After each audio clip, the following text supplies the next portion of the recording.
सोचो, अगर एग्जाम में क्वेश्चन देखते ही आपको पता ही ना चले कि कौन सा फॉर्मूला अप्लाई करना है, तो कितना बुरा होगा। उसी एम के साथ हमने ये सीरीज स्टार्ट की है, जहां हम कुछ ही मिनट्स में पूरे चैप्टर का क्रक्स आपके दिमाग में फिट कर देते हैं। Welcome back to nerdy side, जहां हम बोर्ड्स का रिवीजन, प्रैक्टिकल और कॉन्सेप्ट बेस्ड बनाते हैं। आज हम एप्लीकेशन ऑफ डेरिवेटिव्स चैप्टर को इस माइंड मैप के थ्रू कंप्लीटली रिवाइज करेंगे, हर फॉर्मूला कवर करते हुए बिना एक भी स्किप किए। देखो, बोर्ड्स का प्रेशर बिल्कुल रियल होता है और आखिरी मोमेंट पे फॉर्मूला भूल जाना या कंफ्यूज हो जाना ये सबसे कॉमन प्रॉब्लम है।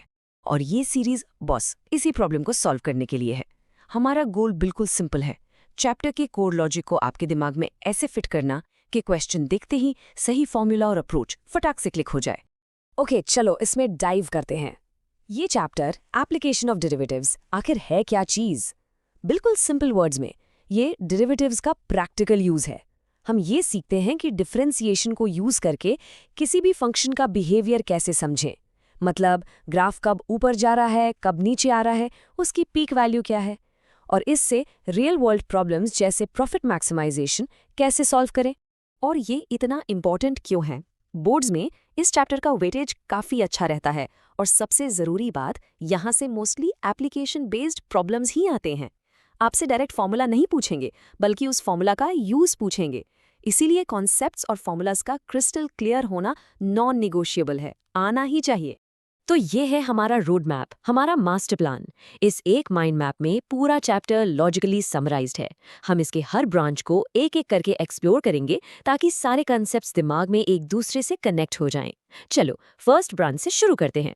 सबसे पहला और सबसे डायरेक्ट एप्लीकेशन, जैसा नाम से ही क्लियर है, यहाँ हम डेरिवेटिव्स यूज करते हैं ये पता लगाने के लिए कि एक क्वांटिटी दूसरी क्वांटिटी के रिस्पेक्ट में कितनी तेजी से चेंज हो रही है। अच्छा, तो ये है इसका सबसे बेसिक फंडामेंटल प्रिंसिपल। सोचो, अगर y जो है वो x का फंक्शन है, मतलब y equals F of X, तो dy बाई डी एक्स हमें क्या बताता है? Simple, rate of change of y with respect to x। तो मेरी आपसे एक ही रिक्वेस्ट है, जैसे ही क्वेश्चन पेपर में रेट ऑफ चेंज वर्ड दिख जाए ना, सबसे पहले दिमाग में dy बाई डी एक्स ही क्लिक करना चाहिए। बस इतना सिंपल है। अब आती है एक इंटरेस्टिंग सिचुएशन, जहां x और y दोनों एक तीसरे वेरिएबल t के साथ चेंज हो रहे हैं, जो यूजुअली टाइम होता है। फॉर एग्जाम्पल, एक सर्कल का रेडियस टाइम के साथ बढ़ रहा है, तो उसका एरिया किस रेट से बढ़ेगा? ऐसे रिलेटेड रेट्स के लिए हम चेन रूल यूज करते हैं। dy by D T is equal to dy by D X multiplied by D X by D T. Simple and super powerful. चलो नेक्स्ट ब्रांच पर चलते हैं। अब हम डेरिवेटिव्स का यूज करके फंक्शन के नेचर को समझेंगे, यानी उसका ग्राफ ऊपर जा रहा है या नीचे आ रहा है। यह सेक्शन फाइंड द इंटरवल्स वाले क्वेश्चंस के लिए बहुत ही इंपॉर्टेंट है। यहाँ 3 कंडीशंस हैं, ध्यान से सुनना। पहली, अगर f dash of x greater than 0 है तो फंक्शन स्ट्रिक्टली इंक्रीजिंग है, मतलब ग्राफ हमेशा ऊपर ही जाएगा। दूसरी, अगर f dash x less than 0 है तो फंक्शन स्ट्रिक्टली डिक्रीजिंग है। और तीसरा, अगर f dash x greater than या इक्वल टू 0 है तो फंक्शन इंक्रीजिंग है, मतलब वो ऊपर जा सकता है या थोड़ी देर के लिए फ्लैट हो सकता है, पर नीचे नहीं आएगा। यहाँ इक्वल्स टू साइन का डिफरेंस समझना बहुत जरूरी है। स्ट्रिक्टली में फंक्शन कभी फ्लैट नहीं होता। Okay, next up is geometry. Derivatives का यूज कर्व के किसी पॉइंट पर टेंजेंट यानी स्पर्श रेखा और नॉर्मल यानी अभिलंब की इक्वेशन निकालने में कैसे होता है। चलो इसको ब्रेक डाउन करते हैं। ये टेबल इनकी कोर फॉर्मूलाज को परफेक्टली समराइज करता है। स्टेप 1, किसी भी पॉइंट x0 y0 पर टैंजेंट का स्लोप यानी m सिंपली उस पॉइंट पर dy बाई dx की वैल्यू होती है। स्टेप 2, एक बार स्लोप मिल गया तो टैंजेंट की इक्वेशन है y minus y0 equals m times x minus x0, अ फैमिलियर पॉइंट स्लोप फॉर्म। और स्टेप 3, नॉर्मल की इक्वेशंस के लिए बस स्लोप को -1 बाई m से रिप्लेस कर दो। एक कॉमन मिस्टेक यही होती है, स्टूडेंट्स नॉर्मल के लिए भी स्लोप m ही ले लेते हैं। याद रखो, नॉर्मल टैंजेंट के परपेंडिकुलर होता है, इसलिए उसका स्लोप -1 बाई m होगा। ये फॉर्मूला कॉम्प्लेक्स वैल्यूज को आसानी से अप्रॉक्सीमेट करने के काम आता है। जैसे एग्जाम्पल में हमें स्क्वायर रूट ऑफ 36.6 निकालना है। हम इसे लिख सकते हैं f of x plus delta x, जहां हमारा easy to calculate point x हो गया 36 और छोटा सा चेंज डेल्टा x हो गया 0.6। तो इसके अप्रॉक्सीमेट वैल्यू होगी f of x plus dy by D X at x multiplied by delta x। बस डेरिवेटिव निकालो, वैल्यूज पुट करो and you get a very close answer बिना कैलकुलेटर के। अब आते हैं इस चैप्टर के सबसे इंपॉर्टेंट और थोड़े कंफ्यूजिंग पार्ट पर, मैक्सिमा और मिनिमा। या हम डेरिवेटिव्स का यूज करके किसी फंक्शन की मैक्सिमा या मिनिमम वैल्यू फाइंड करते हैं। इसके लिए टेस्ट होते हैं। चलो उन्हें एक एक करके देखते हैं। देखो, इसका सबसे पहला स्टेप हमेशा क्रिटिकल पॉइंट्स फाइंड करना होता है। ये वो पॉइंट्स हैं जहां फंक्शन का मैक्सिमा या मिनिमा हो सकता है। गारंटी नहीं है, पर पॉसिबिलिटी यही है। कंडीशन सिंपल है, या तो उस पॉइंट C पर f' जीरो हो यानी टैंजेंट फ्लैट हो, या फिर फंक्शन वहां डिफरेंशिएबल ही ना हो यानी एक शार्प कॉर्नर हो। फर्स्ट डेरिवेटिव टेस्ट में हम क्रिटिकल पॉइंट के आगे पीछे यानी लेफ्ट और राइट में f' का साइन चेक करते हैं।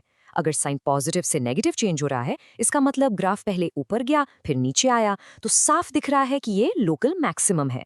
और अगर साइन नेगेटिव से पॉजिटिव हो रहा है, मतलब पहले नीचे फिर ऊपर, तो ये लोकल मिनिमम है। सिंपल लॉजिक है। ओके, अब आते हैं सेकेंड डेरिवेटिव टेस्ट पे, जो थोड़ा फास्टर मेथड है। पहले f' को जीरो करके क्रिटिकल पॉइंट्स निकाल लो, फिर सेकेंड डेरिवेटिव यानी f" निकालो और उसमें क्रिटिकल पॉइंट C की वैल्यू डाल लो।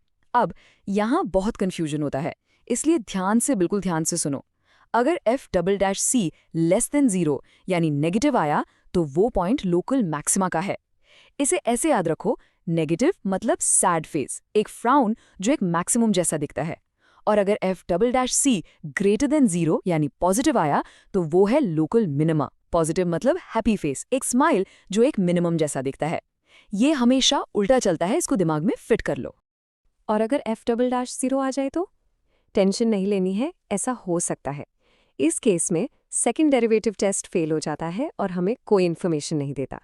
तो हम क्या करेंगे, हम वापस अपने भरोसेमंद फर्स्ट डेरिवेटिव टेस्ट पर जाएंगे और साइन चेंज से पता लगाएंगे कि वो पॉइंट मैक्सिमा है, मिनिमा है या पॉइंट ऑफ इन्फ्लेक्शन है। ओके, थ्योरी हो गई। अब एग्जाम में क्वेश्चन सॉल्व कैसे करना है और कहाँ गलती हो सकती है, उस पर फोकस करते हैं। Let's look at 2 model question types. इस टाइप के क्वेश्चन में अप्रोच बिल्कुल क्लियर होनी चाहिए। स्टेप 1, जो गिवन लाइन है उसे स्लोप निकालो। स्टेप 2, क्योंकि हमारा टेंजेंट उसके पैरेलल है तो दोनों का स्लोप सेम होगा। स्टेप 3, अब अपने कर्व के डेरिवेटिव यानी dy/dx को उस स्लोप के इक्वल रखो। इससे आपको वो पॉइंट x0, y0 मिल जाएगा जहां टेंजेंट ड्रॉ करना है। जैसे ही पॉइंट और स्लोप मिला, बस point slope formula y-y0 = m times x - x0 use करके इक्वेशन निकाल लो। ये सबसे स्टैंडर्ड मैक्सिमा या मिनिमा का क्वेश्चन है। इसके स्टेप्स फिक्स हैं, इन्हें रट लो। स्टेप 1, f' फाइंड करो और उसको 0 के इक्वल रखकर क्रिटिकल पॉइंट्स निकालो। स्टेप 2, अब f" फाइंड करो। स्टेप 3, हर क्रिटिकल पॉइंट को एक एक करके f" में सब्स्टिट्यूट करो और बस साइन चेक करो। अगर f" नेगेटिव आया तो वो मैक्सिमा, अगर पॉजिटिव आया तो मिनिमा। Simple, done. अब आते हैं कॉमन ट्रैप्स पर। नंबर 1, नॉर्मल का स्लोप -1/m लेना भूल जाना। नंबर 2, सेकंड डेरिवेटिव टेस्ट में साइन उल्टा याद रखना, नेगेटिव मतलब मैक्सिमा। नंबर 3, जल्दी में वैल्यूज सब्स्टिट्यूट करते वक्त कैलकुलेशन मिस्टेक करना। और सबसे इंपॉर्टेंट, अगर क्वेश्चन में क्लोज्ड इंटरवल a, b दिया है तो क्रिटिकल पॉइंट्स के साथ साथ एंड पॉइंट्स a और b पर भी फंक्शन की वैल्यू चेक करना जरूरी है फॉर एब्सोल्यूट मैक्सिमा/मिनिमा। तो पूरे चैप्टर का समरी इस एक लाइन में है। क्वेश्चन देखते ही पहले उसका स्ट्रक्चर पहचानो, रेट ऑफ चेंज का है, टैंजेंट का है या मैक्सिमा का, फिर उसके लिए सही फॉर्मूला सेलेक्ट करो और आखिर में कैलकुलेशंस और स्पेशली साइंस को डबल चेक करो। चलो let's quickly summarise the biggest traps.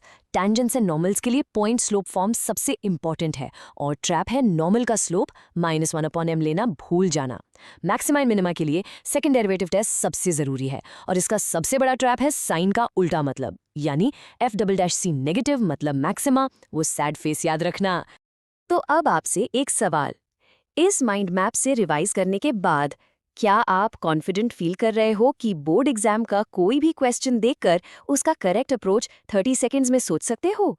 इस माइंड मैप को एक बार खुद रिवाइज करो और प्रैक्टिस क्वेश्चंस हमारे टेलीग्राम चैनल से सॉल्व करो।